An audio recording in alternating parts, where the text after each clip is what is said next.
try to take advantage of every life experience to learn. So be open to the learning process. Listen to others, find a mentor, and make sure that every single person you encounter in this world has a lesson to give you. Don't be humble. Don't look at yourself from a standpoint of, I have XYZ degree, and all of a sudden I'm encountering someone who may not have that. And no, you can learn quite a bit from them. Every single country that I went to, I came out as a slightly different person. And I think that being humble, being open to the learning process, finding mentors throughout the world is a beautiful, beautiful thing. Hi, and welcome to another episode of the peopleHum interview series. This is your host Neha at peopleHum. peopleHum is an end-to-end, one-view, integrated human capital management automation platform, the winner of the 2019 Global Cody Award that's specifically built for crafted employee experiences and the future of work. We're on the peopleHum blog and channel that receives more than 400,000 visitors a year, and we also publish several interviews with well-known names globally every month. We have with us today Dr. Maja Zelihic, who is a Fulbright specialist, professor, and a department chair of the Advanced Management Studies at the Forbes School of Business and Technology. She is a global dialogue partner at NAFSA, the world's largest non-profit organization dedicated to international education. Dr. Zelihic serves on the board of advisors of the International Fellowship Program in Arbitration and Scientific Assessment, the comprehensive global academic review platform. She also serves as an industry advisory member at the Amity University Novel Communication Lab. She's an expert in e-learning development and implementation in the developing world. Dr. Maja is a board member at the Center for Women's Leadership at the Forbes School of Business and Technology, launched in June 2020. She's published in over 20 plus peer-reviewed journals, and her research ventures took her to many parts of the world as well. In addition to being a Fulbright specialist, she's a 4-time recipient of the University Fellows Research Grant, which enabled many of her global research ventures. Her book on perception, co-authored with Dr. Diane Hamilton, is scheduled to be released at the end of this year. Her chapter contribution to the International Leadership Research Handbook is in its final stages of publishing, and we cannot wait to hear about it and more. So with that, let me welcome you once again, Dr. Maja. It's an absolute pleasure to have you over here at peopleHum. Thank you so much. Thank you so much for having me, and thank you for the invite. It's a pleasure as well. Thank you. So Dr. Maja, let me start by asking you something that I'm sure most of our viewers and listeners are waiting for. So please tell us about the Perception Power Index system, the concept behind it, and how it came to be. Sure. Well, Dr. Hamilton and I, we were fascinated by the concept of perception and what that concept does in the corporate setting, in the business world. So we talked about how to reshape our perceptions, both consciously and unconsciously, how to become more responsive in this ever-changing, competitive global world, as we have an emergence of multicultural, multi-language corporations in which we're now living. So through doing so, we try to create, through our research, a powerful tool to help us eliminate boundaries through the Perception Power Index as one is venturing on the path of global leadership. So we first and foremost ventured out to come up with a practical new approach in order for the participants to be more aware of how they perceive reality in general, not just in a professional setting, and how your perceptions impact your behaviors. Because as we perceive something, we act in a certain way. We're making decisions in a certain way. And also how our perceptions impact behaviors of those around us, how their perceptions impact us. So we started with a very simple premise that our perceptions are powerful and in many cases subliminal forces, but they are playing a major role in shaping our attitudes, our behaviors, and our interactions with others. Now, you specifically asked pertaining to our Perception Power Index. Perception Power Index is accompanying our book. And our goal is to introduce this Perception Power Index to as many corporations as possible in order to help them in identifying what impacts perception of their employees and their managers, how to adjust the perceptions if needed in order to be more effective and more productive. So speaking of that, we came up with a proposed 4 factors that are involved in the perception process. And those factors are evaluation, prediction, interpretation, and correlation. So we like to call it the EPIC process. So it's easy to remember: evaluation, prediction, interpretation, and correlation. Now, if your viewers would be interested, I can talk a little bit about each one of those 4 factors. Definitely.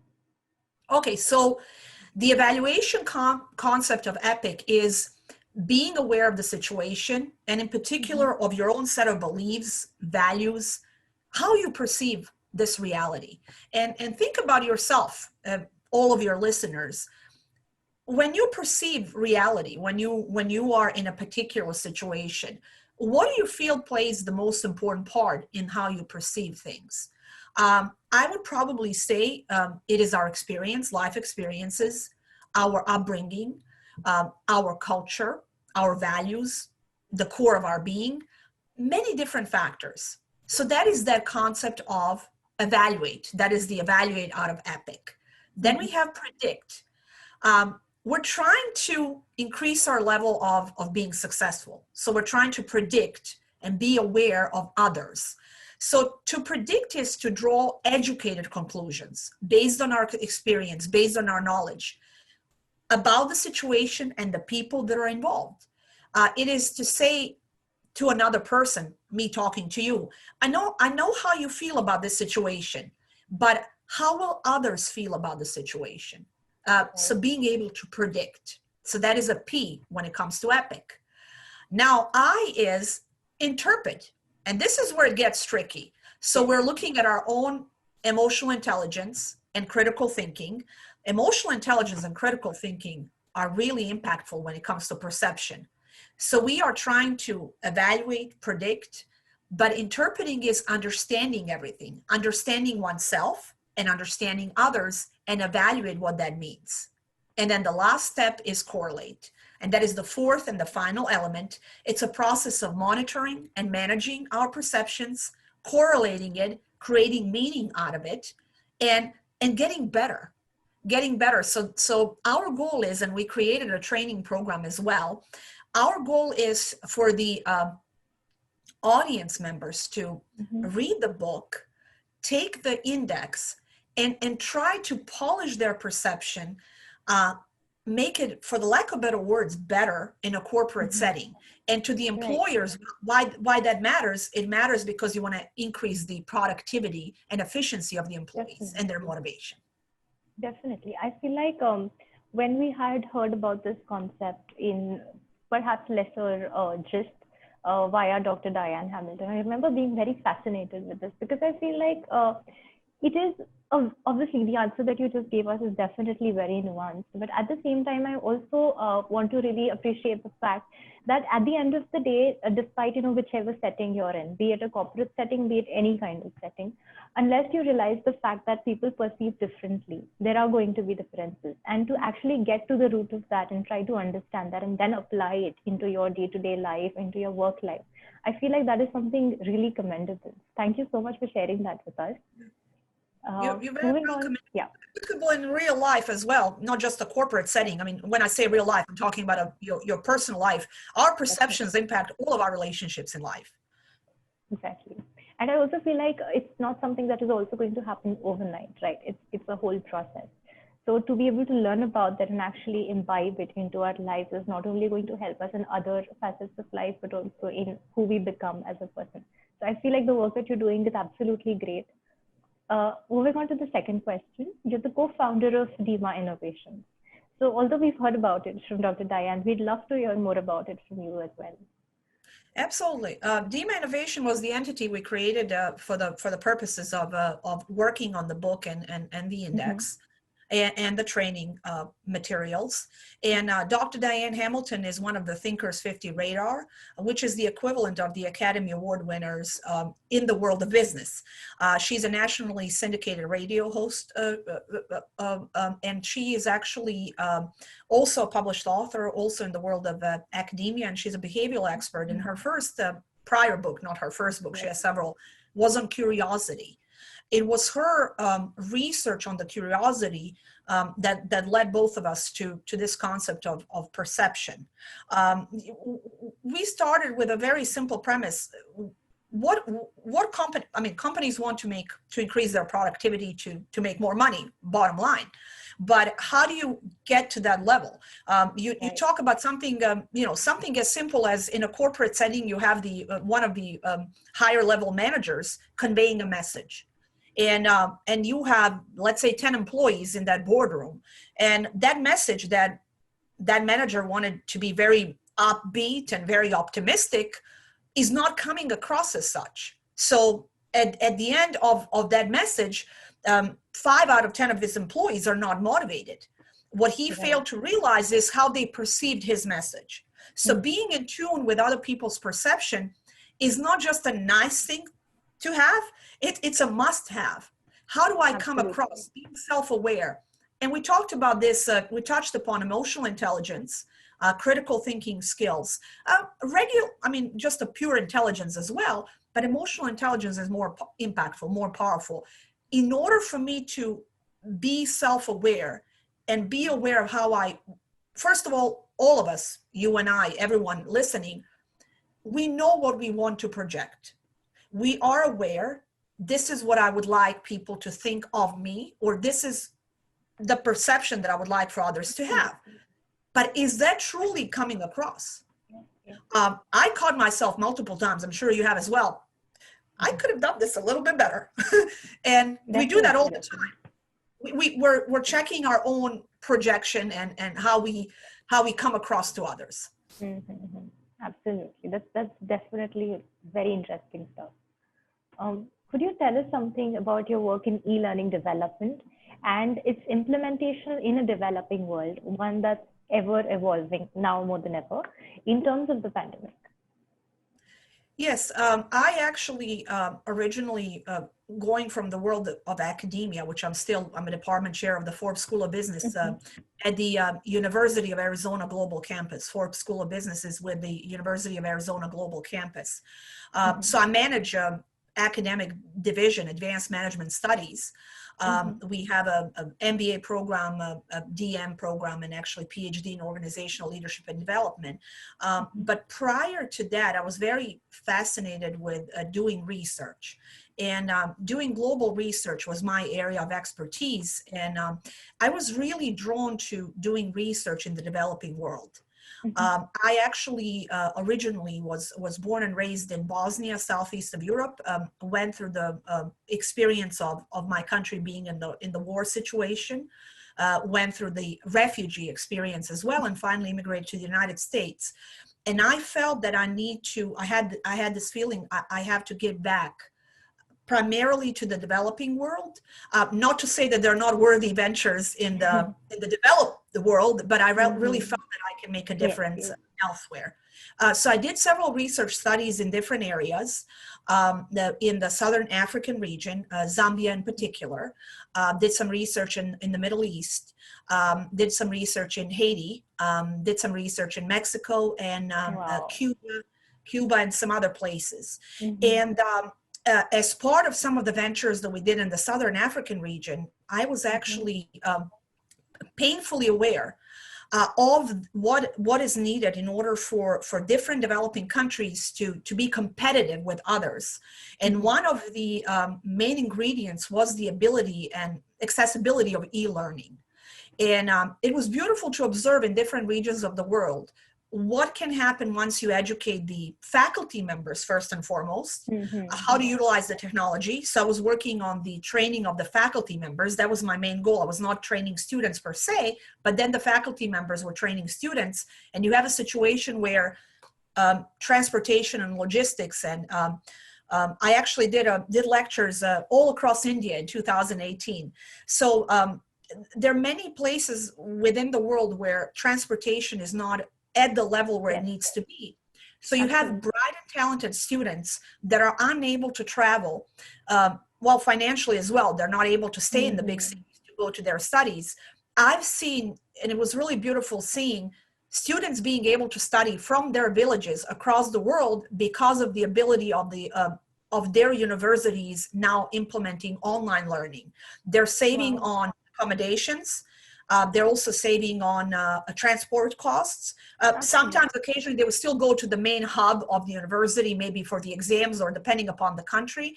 But e-learning helps students in the developing world to get higher education, those students that otherwise would be left out. So that's the significance of it. Yeah, and I feel like the fact that you had a very huge role to play in that, I'm sure that must have been a very, very commendable experience. And we actually consider ourselves very fortunate to be able to talk to you and, to get to know about these things, because you do read about them, you do hear about them. But the fact that we get to speak with somebody who has actually brought about a change in something like that is really great. Thank you for sharing that with us. You're welcome. I think that there are so many kids in the world, and there are so many talented and bright individuals.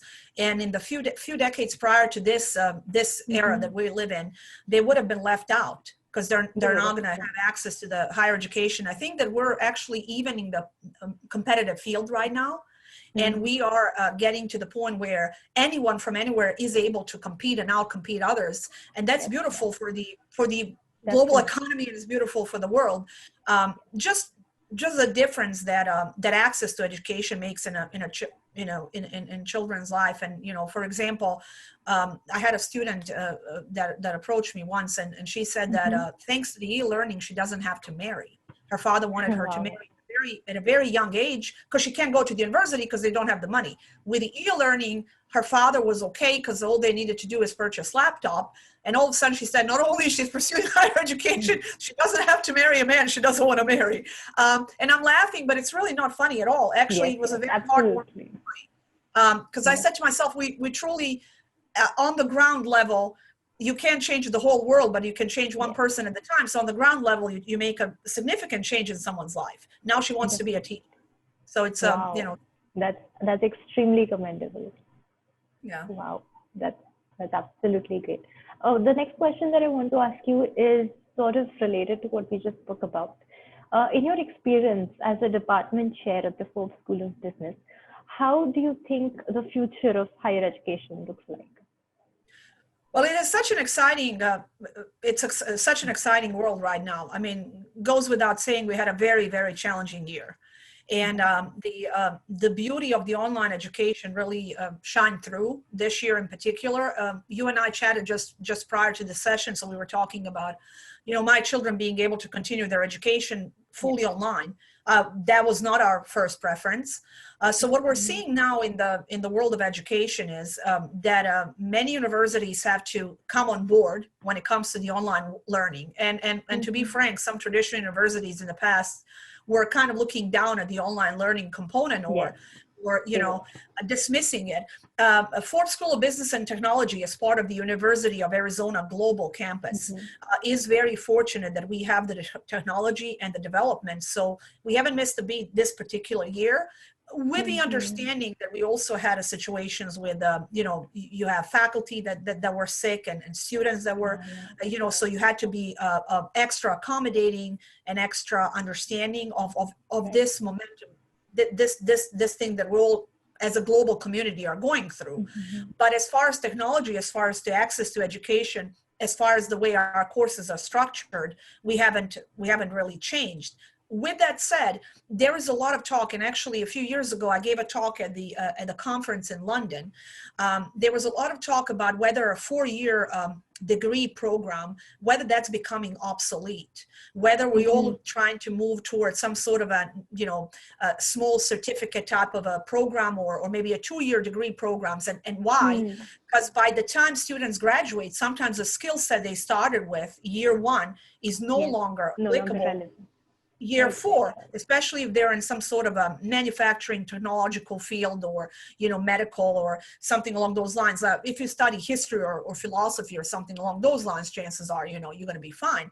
With that said, what's the solution? Is it the availability of pursuing more of certificate programs, which actually that is one branch of our university is also looking into that as well, and they're going to be doing that.